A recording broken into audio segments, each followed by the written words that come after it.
You ever come outside, get in your truck or car, and you're all ready to go somewhere, turn it on,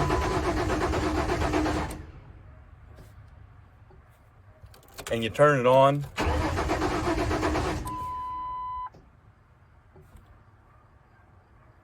and you turn it on, and everything sounds like it's going great. The engine's turning over, it's cranking, it's doing everything it needs to do. You know you got gas in your car. You know your battery's working because you can see that it's cranking the engine over. Starter, everything's working, but somehow your engine isn't cranking over. Well, it's either fuel, spark, or gas. And in this instance, it's fuel. So we are going to show you how to change your own fuel pump today to save you money and get you right back on the road. So let's go get some work done.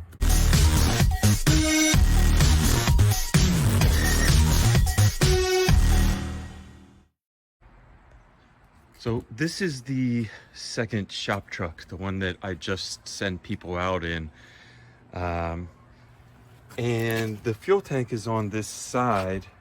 But when you get under there, the drive shaft and everything else, you can't really get to it. So you got to go to the other side here. So I'm going to show you underneath the passenger side. So let's get right on this little thing here. I want to show you where the bolts are. So like, say you're at the door, you know, we're looking up, and then we're going to go right underneath. And I'm going to show you.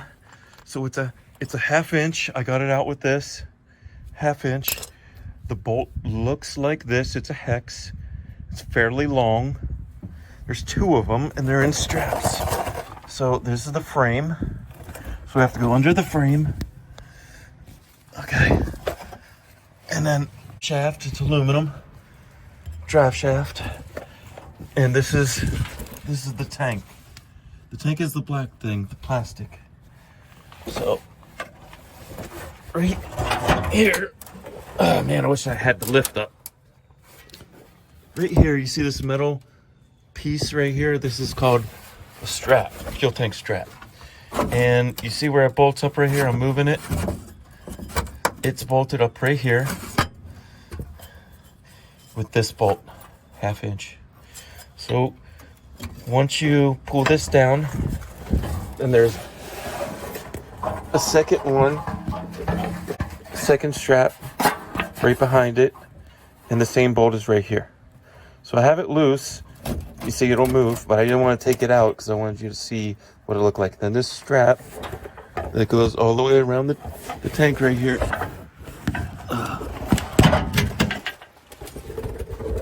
So let's look at this side.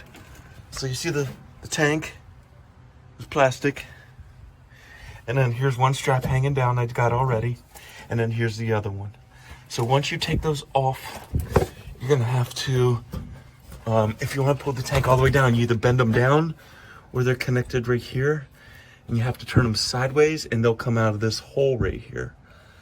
So a lot of people don't take the tank down. Where are you going, madam? No way.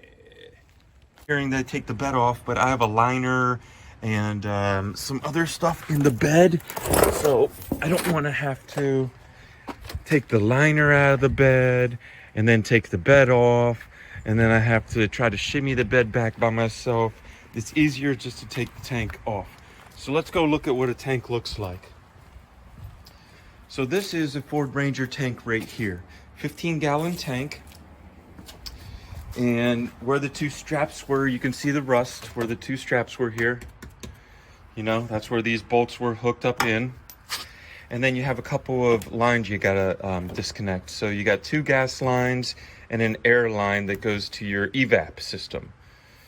So there's a line in, line out, and an evap. And then this goes to the computer, because one side does the level and some other things. It tells you where the gas is, how much you have, and the other one, this one, lets the pump ignite, so lets it move or lets it push the fuel through the line. So I had to take a tool, this, and put it on here and tap it easy with the hammer to get this off. Then this unscrews. And then you can pull the fuel pump out. Now you have to be very careful when pulling the fuel pump out because it has a filter on one side. There's the filter. And this little floaty thing on the bottom, you cannot bend it. That's what, you see it moves up and down? It moves. That little thing is called the float, that thing right there, and that tells you how much gas is in your vehicle. Now, this piece right here is the actual pump itself. This piece is the black piece is the pump itself. Sometimes you can just buy the pump and take it out and reconnect it, you know, the little hose and the wire here, and that'll work. Sometimes you can't do that and you have to buy the complete, this is called a fuel sending unit. So it includes everything, the unit itself, all the lines, everything down, the filter, and the pump. But I have this extra one that we took off. I tore another Ford Ranger apart, and I took this off the tank that we're using as a travel tank, and I'm gonna put this in, so I got a freebie. So let's go ahead and start working on the actual Ranger over there and get that fuel tank out. I'm gonna show you how to disconnect some of this stuff that's underneath the truck. And then we're gonna put this one in, and then we're gonna take it for a test drive. So let's get some work done. The muffler seems to be right in the way for me to get my head up in there to see the fuel tank, because I think I could take it out without even taking the tank all the way down. So I took the 2 bolts out of the flange and I dropped it, but let it stay connected in the back. And if you come right in here, see the tanks drop down. So I took the 2 straps off. That's the fuel pump right there. So now you gotta disconnect this one. Remember we looked at it on the other one? Disconnect this one. Then there's one line right there I got disconnected. I have to do 2 more lines up here. So the 2 have plastic clips, and one you have to take off with like the spring push down tool, the like the fuel rail release tool. And then I should be able to just unscrew this up here and pull it out, and then drop the old one down in. I'm hoping I have enough room. It looks like I have more than enough room. So I'm gonna go ahead and grab the special tool to take that one off. Once I get out, I'm gonna show you on the other one how to use the special tool on here. And then I'm gonna go ahead and take this out and replace. When I'm starting to take it out, I'm gonna show you how I pull it out, how I wiggle it out of here, you know, so you guys can see that it will fit. So like the hose, the filler neck, all that's still connected. The EGR is still connected. All I did was take the straps down because the tank is laying on that piece of frame right there still, you know, and still connected. So it's not putting any damage on any of those hoses. All right, so let me get these lines off and get this top piece circled down loose so we can start pulling this fuel tank out. On the top of the pump right here, you're gonna have to get one of these disconnect tools. Now this one is a 3/8, and what I did was you put it around the pipe, and if it looks like it fits around the pipe good, see how that's a nice snug fit, you have the right one. If it doesn't fit perfectly, you don't have the right one. So what you have to do is you have to hold this piece and push it in while you slide this in here like that. And when it gets all the way in, you'll feel it like depress something in here. You'll feel it move. And then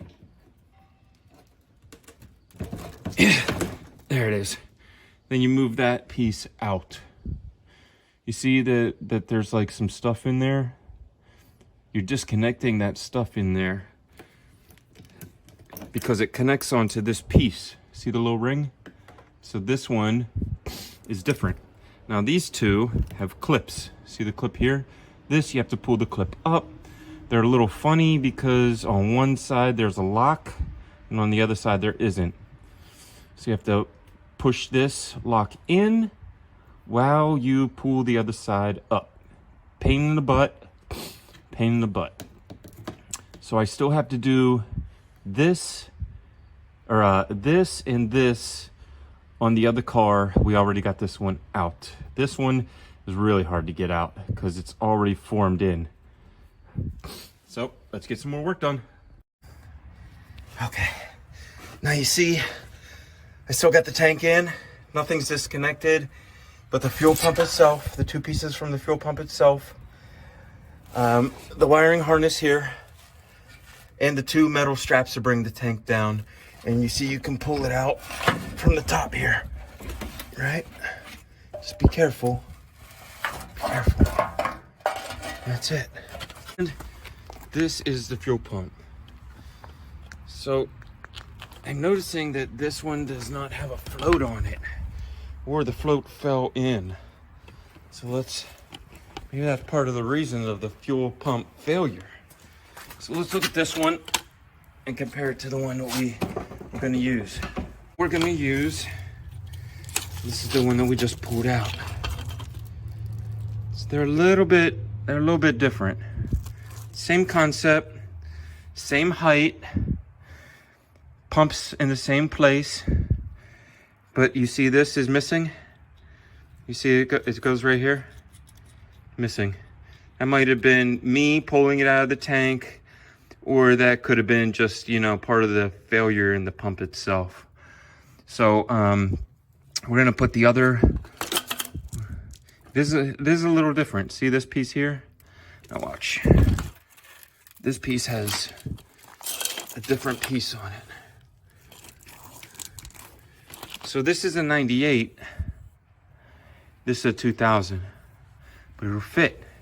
Now the only thing is, the one that came out of my car didn't have the EGR, and this one does. So all we're gonna do is we're gonna plug this piece right here and put these two lines back in. And that's it. Everything else goes. The connections are the same. Connections are the same. Everything's the same. So let's go fish that that float, this piece, out of the tank, and we're gonna start putting this bad boy back in. All right, guys, there it is. Fuel pump. It's been sitting for a while, so I gotta put the exhaust back on underneath. That's why it's a little loud. But if you got any questions about these fuel pumps or whatever, hit me up. And one of us will get back to you. We're looking at the website every day. So, all right, man. Thanks for stopping Disturbing Kreationz. Give us a like and a subscribe if we helped you out. God bless.